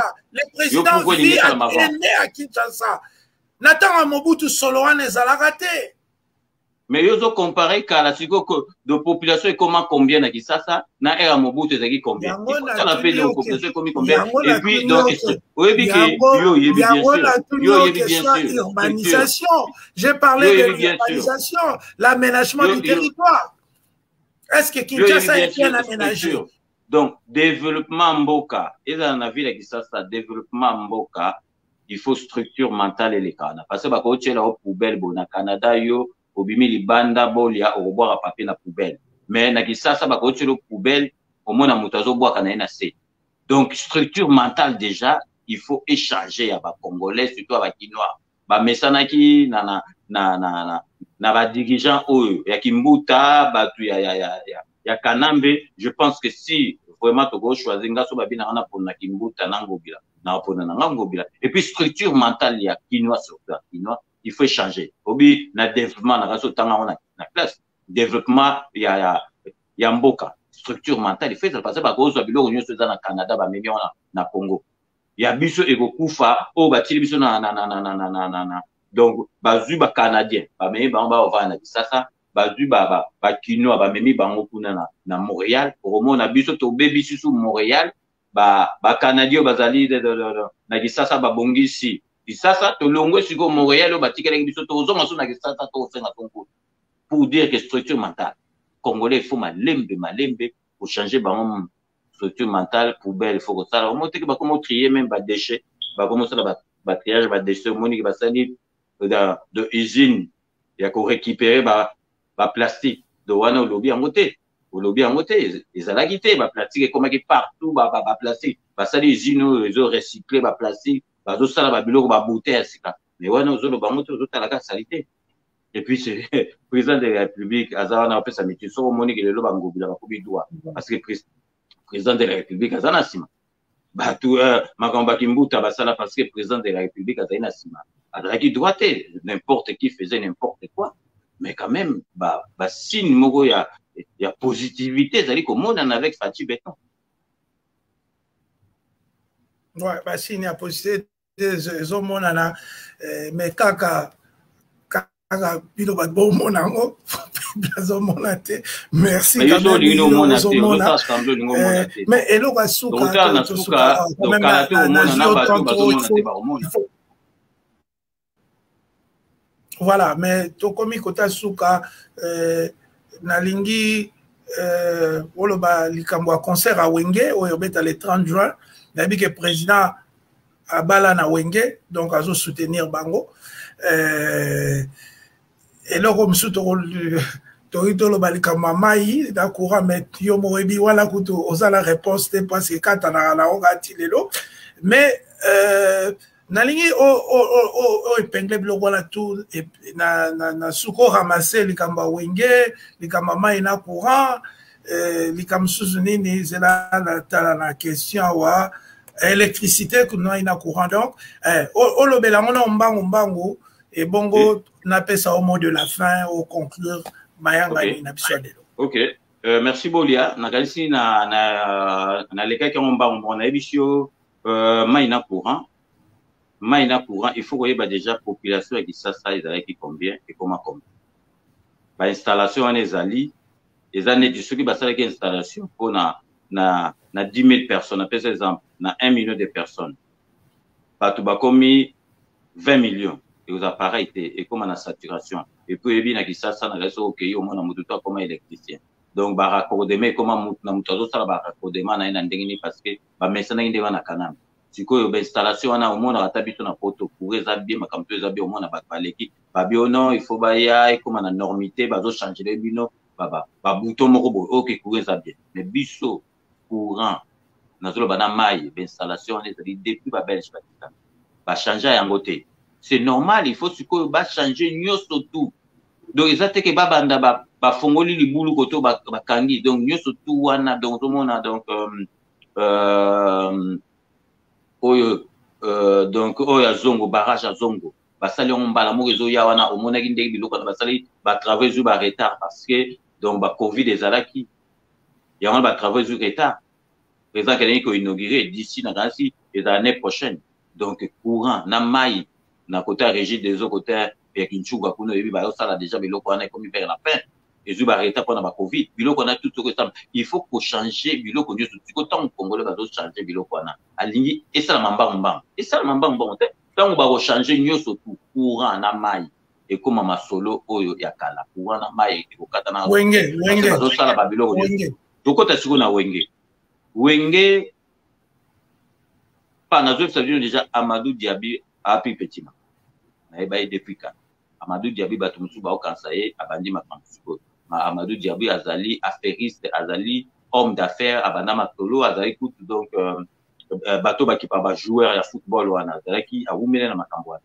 abanda masoso moni ba contrat au mieux surtout do ba musicien ba friza ba chala mwana ba Wenge ba papa ba beta na ba Afrique de l'Ouest ko nezali ki Amadou Diaby azali de père guinéen de maman congolaise. Donc abotama na kin atanga na kin na lemba alongwa na kin na kimukolo akendaki na kota Guinée landai makamba papa après azongi na mboka na ye. Donc concert wana oyebi concert wana za n'importe quel concert d'autant makamonango e bandi parce que Amadou Diaby c'est un professionnel azali ezateke concert moko ya fikini bona. Donc ma solo salami na kate et puis les gens qui racontent n'importe quoi au présent c'est un bon présent azo sala bo présent ko ça te so présent passe après si mbongo ya l'état ba pesa moi en 4 minutes au mona concert de Wenge sous le haut patronage ya boy présent a kopesa mbongo pour na concert azan intérêt ni pour na concert azan intérêt mo côté ki apesa mbongo donc concert wana ezali eloko moko eko salam et salama na ntena mboka na biso to mona tango bali foreman tango ba vedette internationale news tout bayaki na l'air ali foreman après to mona ba Kassav pas tout le monde va Jimmy Cliff biso to zai na na ba age to mona ba concert ndenge wana concert oyo Amadou Diaby akobetisa wenge aza na chance parce que ntambe comme tandie totalaka bakufa te niveau nango eza na niveau moko international basigné bacontrat moko ya kosakana te bacontrat na soki ezali annulé donc yo yebi ozala na poto donc soki ozwi engagement etalami te po bofuta bambongo bani eza concert ensemble le temps bandosala makambo baguerre wana ezalaki baguerre wana ekokuta Amadou Diaby sikoyo basadapte na masolo wana le mbongo oyo ekokota une grande partie même plus que la moitié ekokende na makambo FARDC na baveuve ya FARDC ya bamusicien ya bana concert wana bakoki ko annule yango ata c'est impossible baannule yango donc bawenge bazwi déjà boule ke mbongo na bango bakokata mosusu ekokende bakoki ko annule concert wana te et puis tozomona awa Ukraine ezali ezali na guerre équipe nationale ezobeta tomoni lelo musicien moko Uganda ki obeta na Goma 300 000 de quoi bon mbongo boni bakopesa na armée 300 000 250 000 yo vandi wana na musala na yo contribuer combien na salaire na yo tini combien ça citoyen ko comparer mais bango baza ba citoyen kasi bango pe baza ba citoyen bango baza ba citoyen te bango pe baza ba citoyen bazo sala musala bandimi bati na mbongo yo siko na salaire no bazo balobi que le 30 juin ezali jour ba payer l'accès ba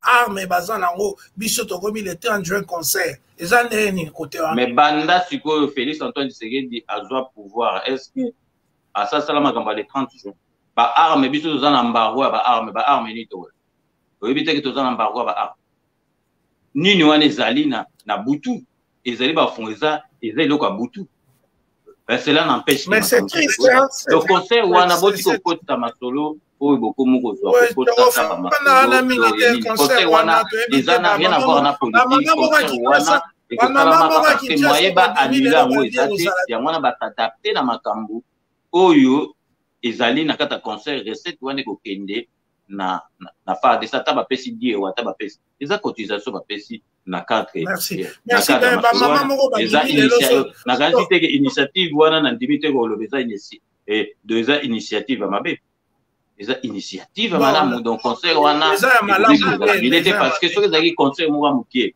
eza concert moko eza na ba contrat minene ezali lelo na kanisi lobi omona donc émission na Canal Plus ozotala Canal Plus ba publicité zoleka eza na ba contrat bele banila ka contrat boité ekopesa ba préjudice ebele ekwani mete ba s'adapter ba kobeta tozomona kuna Goma toki Uganda mo akobeta concert na Goma mais ça n'a rien à voir tant ba bandé masolo wana donc situation ezali boité donc concert wana ezali concert teke ya kopatana ba contrat eza ya minene ba koyi ko anile ka boité. Donc, yo pe zala na zala derrière concert, mot de la fin, contribuer na FARDC. Mansa Musique et Primus présentent le concert de l'histoire, le show de la réunification. Wenge Musica 4x4 BCBG, 25 ans après, ils seront tous là. Le 30 juin 2022 au stade des Martyrs à Kinshasa. Venez vivre le show de l'année avec les anges adorables. Wenge Musica 4x4 BCBG. Y'a Bisso Wenge. Prix 5000 francs congolais. Ouverture des portes à 10h. Infoline 09 00 11 51 16. Une production Mansa Musique.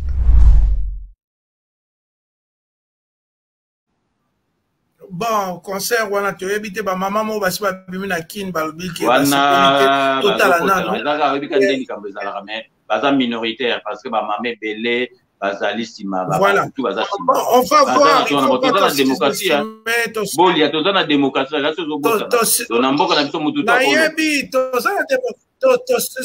ce système qui Félix Tshisekedi ba niveau d'études les lois comme président donc tout se trouver ma maman en a pété mais mot de la fête donc Félix Antoine Tshisekedi ozoka moi bon siko ya kanambo lobela honte point je préfère niveau il faut passer des exemples à Kanambe.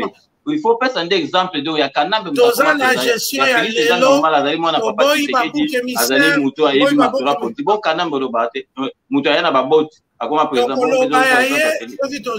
mutu soki tozi mutu akanambe tokoloba kanambe mais eloko tolobi mais tozopesa exemple eza makambo eza histoire ozobeta histoire il faut beta histoire bien les années so batanga ba président de la République à Congo pa obandi kaka na Félix Antoine Tshisekedi obeti histoire mabe d'autant ozoloba ba président soki oyo mot de la fin kasi mot de la fin na pesi yo moko o conclure po ezoba te ke o ngai nazoloba négatif yo moko conclure na mot de la fin mboka na biso pe ya kuluna bala bakoma koboma bato oyebi kaka nde tooke bafisa bi na butu otelemino wana si odemare kaka ozongi bakuluna lelo bakoma baresponsable bakuluna bakoma koliesa Congo donc bakuluna okoloba te bakuluna bazalaki bato bacréa yango oyebi ke pepe de moto ecréa bakuluna mais sikoyo Félix Antoine Tshisekedi azongisi bakuluna nesika donc bakomi kosalela mboka donc makambo te bakuluna okoloba te parce que banda na Félix Antoine Tshisekedi azweli yango solution bon pour conclure nakasi na conclure vice gouverneur bato nyonso bacréa bacrime basala bacrime bakoma bagouverneur.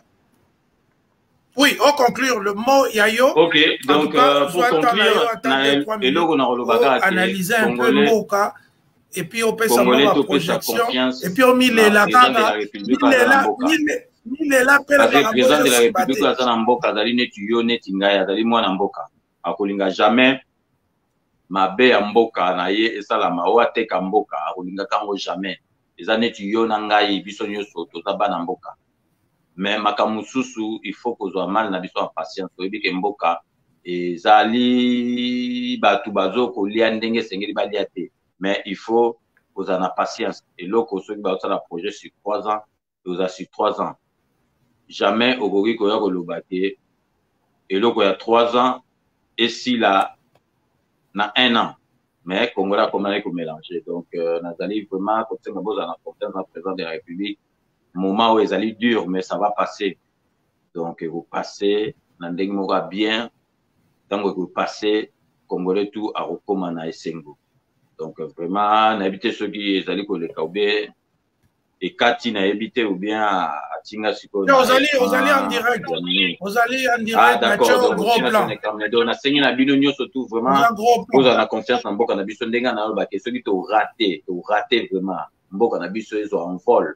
Que Moutou Aroyasima a hérité Mboka Nandenga bien surtout Ratango avec Félix Antoine Tshisekedi en tout cas Mboka Nandimite que ils en vol parce que surtout tel cas niveau qui pas quoi aux alagi na Mboka na biso ndenge bato bazoko yiba talaka donc niveau rapport ya IGF et Selina Jekami est-ce que pendant Moutuni ni pendant pour ça makambo ndenge o azosala mais Congolais ba homme politique bato politique ba oleka mais Mboka na biso que tigala ka Mboka tous à la espoir et puis vraiment naebi que victoire est certaine donc vraiment ngai naza ateke po na Amadou ou bien président de la République ou bien na Lobama ngaso makambo mabe na Lobana mais makambo malamu ezali belé il faut peut ça donc confiance na biso to tia fort que Mboka na biso e bonga tous à la ke na tous à objectif. Donc tous à l'amour en Mboka il faut tout le bas makambo ke kwa Mboka na biso bonga donc to tika makambo négatif donc so to ningi Mboka bonga te bonga suka donc to witi na musika donc nzela to okende za facilité mais nzela to zo kende ko tamalamu donc vraiment merci donc vraiment Bolia je tiens à te remercier na invitation na yo oyo opesa ki ngai pour émission na ona permettre na sala ka ngai mo émission mais awa na on a eu occasion pour poser ba question na réponse. Je pense que ce ne sera pas la dernière fois que vous aurez l'occasion de solo na Banamboka. En tout cas, une fois de plus, merci Bolia.